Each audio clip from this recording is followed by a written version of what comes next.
So hi guys. So balik ko guys dito sa kusina na mo guys. Plasteran ako ang mga plato para hapsay. Let's go. So nagbutang day ko nagmanga ugasonan guys. Kidaggan ko ayo. Yan ibalik radayon ko. Balik radayon ko. Oh, nara di ba? Yan nagkuha din ko mga plastaro nun. Ang first na to kay first na ito ibutang kay plato. Ito na siyang ibutang diya guys. Dool na siya sa ibutang na to na siya dool sa mga baso na ibutang na guys. Tapos kuha na po tag sunod guys. Kuha tag sunod. Ang sunod kay tasa o baso. Ato na siyang ibutan dito sa taas guys. Taas sa platuhan.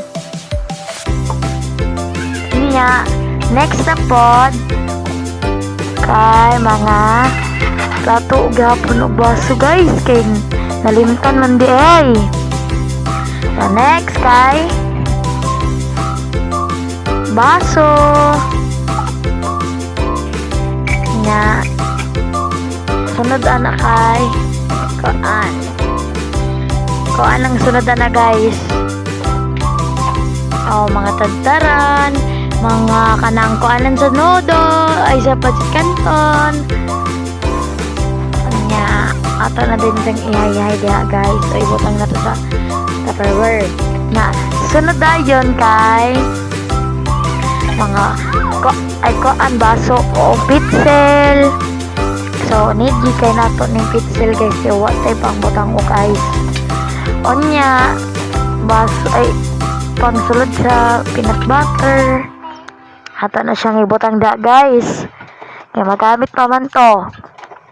Nga next kay mga kutsara og pang luto kanang pang kulaw guys ba. So mao na guys, dagan kayo guys. Mangdugay kay mataod. So guys, kutsara na lang atong ibutang. Atong ibutang ang kutsara sa Tupperware. Atong abrihan ang Tupperware, butang dayon, close dayon. Ana. Oh, mana guys. So, maora day to guys. Bye. Thank you for watching my